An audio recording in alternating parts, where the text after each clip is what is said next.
नमस्कार किसान साथियों, आज हमारे साथ हैं हरियाणा के हिसार जिले के एक छोटे से गांव के किसान भाई, जिन्होंने जैविक तरीके से अनार की बागवानी की है। आप इससे पहले रसायनों का उपयोग कर रहे थे, पर बहुत ज़्यादा परेशानी आने से आपकी हिम्मत टूट गई कि अब रसायन का उपयोग न करके ही जैविक खेती का अपन उपयोग करें तो क्या उत्पादन आ सकता है। और पिछले 3 साल से आप भरसक प्रयास कर रहे हैं वेस्ट डीकम्पोजर से कि आपका बगीचा सुधर जाए, और बाकी जानकारी आपको सामने खड़े किसान भाई बताएंगे। अब की बार जो इन्होंने फ्रूट सेट की है और पहले क्या दशा होती थी, और वेस्ट डीकम्पोजर और डॉक्टर कृष्णा जी के सारे उत्पाद उपयोग करके इनको क्या परिणाम मिले। नमस्कार जी। नमस्कार। आपका क्या नाम है? सुभाष बेनीवाल, गांव की गुरानी। सुभाष भाई, आपने जो बगीचा लगाया है ये कितने साल का है? ये अब आगे 4 साल का हो जाएगा। 4 साल का बगीचा है। आपने रसायन का प्रयोग कितने साल किया? इस साल को छोड़ के पीछे रसायन का ही प्रयोग किया था फुल। उससे आपको लाभ हुआ या ठीक ठीक रहा? नहीं, लाभ नहीं हुआ, हानि हुई है। क्यों? पौधों की रेजिस्टेंस पावर घट गई, अच्छा। बीमारियां ज्यादा आई और इसको फ्रूट को रख ही नहीं सके। और इस बार आपने हमारे कहने से वेस्ट डीकम्पोजर कवच का इस्तेमाल किया, इससे आपको क्या लाभ मिला? किसान भाई आपसे जानना चाहेंगे। पौधे में 1 ग्राम भी कोई अगर ये बोले NPK या कोई केमिकल नहीं डला है, सारा वेस्ट डीकम्पोजर, जीवामृत और यही डला है, और ऊपर इसकी कवच की स्प्रे हुई है।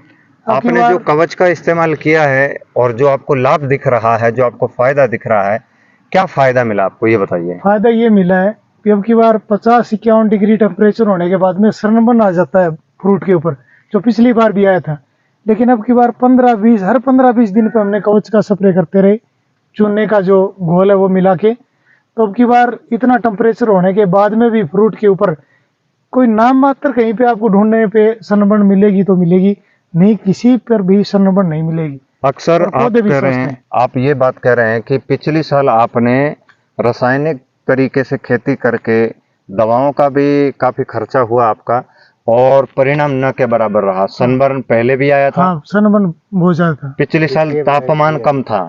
तापमान कम था, लेकिन फिर भी 25% के लगभग सनबर्न था और फ्रूट बचे ही नहीं। अब की बार क्या स्थिति रही? अब की बार आपको क्या लग रहा है? अब की बार बहुत ज्यादा बढ़िया है। बहुत ज्यादा बढ़िया।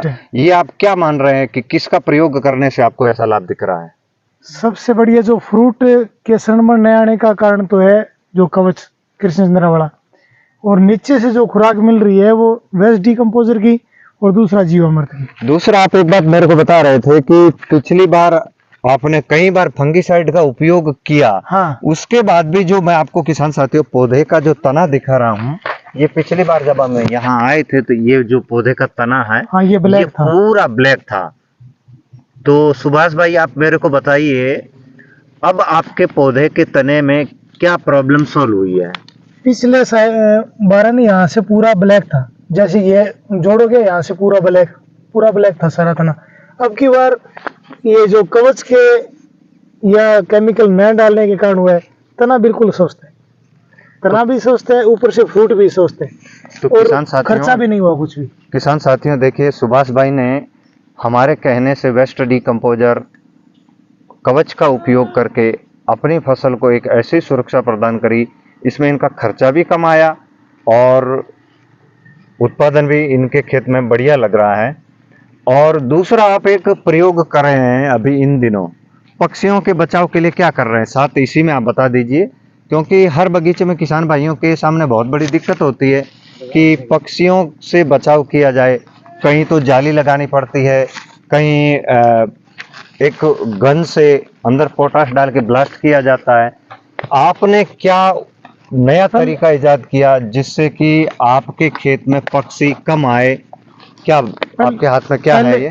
पहले तो ये सिल्वर डोना जी, ये जो अपन चमक वाला मिठाई की दुकान पे समोसा कचौरी मिठाई जो खाते हैं वो डोना है, जो एक साइड में सिल्वर फॉल है। हाँ। ये आप किस कहने से प्रयोग कर रहे हैं? मैंने पहले तो ये गन वाला सिस्टम ही कर रखा था, भी आते ही उड़ाने लग जाए, अब राजू राम जी ने कहा भी आप सिल्वर डोन ना लगाओ, जो ऐसे लगाओ तो पक्षियों के ऊपर चमक पड़ेगी इनकी, और चमक पड़ेगी तो पक्षी पौधों पे नहीं बैठेंगे और यानी अनार खराब नहीं कि करेंगे। ये ऐसे किसान साथियों, अगर आपको भी बगीचे के अंदर लगाना है तो आपको ये लगा के दिखाएंगे कि एक पौधे में 2 डिश लगा के छोड़ देनी है। डिश को उल्टा लगाना है, सिल्वर फॉल ऊपर रखें ताकि सूरज की जब रोशनी आए तो ये रिफ्लेक्ट करे। रिफ्लेक्ट करने से पक्षियों की आंखों के अंदर एक रोशनी जाती है तो पक्षी उड़ के आगे चला जाता है और उसको फल नजर नहीं आता। ऐसे देखिए, लगा इस प्रकार ये पूरे पौधों के ऊपर जब आपके फल मैच्योर अवस्था में होने लगते हैं, मतलब सेकंड स्टेज पे आने लगते हैं, तो आप अपने बगीचे के अंदर इस प्रकार के सिल्वर फॉल लगाएं। इससे आपके खेत में लगे पौधों के ऊपर पक्षियों का प्रकोप बिल्कुल कम हो जाएगा। इससे आपको लेबर कॉस्ट बच जाएगी, आपका जो बार बार ब्लास्ट करने का पोटाश का खर्चा वो बच जाएगा। आप किसान भाइयों को कवच के बारे में और क्या राय देना चाहेंगे मैं जो ये बागवानी कर रहे हैं? ये तो कवच का इस्तेमाल सही तरह घोल के करें। जिस टाइम हम कवच का इस्तेमाल करें उस टाइम पूरा डंडे से हिला के फिर करें। एक चूना जो घोल है वो जरूर मिलाएं। हाँ, 21 दिन के बाद में यूज करें और पूरा मिलाएं, और रिजल्ट फ्रूट के ऊपर तो 100% है। और मैंने अब की बार आप देखोगे इसमें अब तक कोई फंगीसाइड दुकान से ला के नहीं डाला है, सिर्फ ये कवच का और चूने घोल का, ये फंगीसाइड मान लो, कवर मान लो, कुछ भी मान लो। इनके पौधों पे लगे फल गुच्छों के रूप में हैं, आप देखिएगा हर एक डाली पे अधिक से अधिक फल लदे हुए हैं। हाँ, ये सारा है जैविक का ही।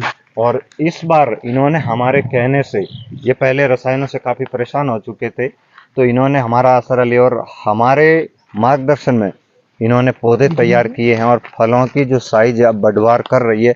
अब ये परिपक्व अवस्था में होने को आ गए हैं और जो भी डोज हमें इन पौधों के अंदर लगे फलों की साइज बढ़ाना, चमक बढ़ाना या इसका स्वाद बढ़ाना, कलर बढ़ाना, ये फटे नहीं, और भी बहुत सारी सावधानियां इसके अंदर हम करेंगे। ये अगर आपको वीडियो अच्छा लगा तो जो सुभाष भाई ने कवच का प्रयोग बताया तो आप कवच का प्रयोग जरूर करें अपने अनार के बगीचों में।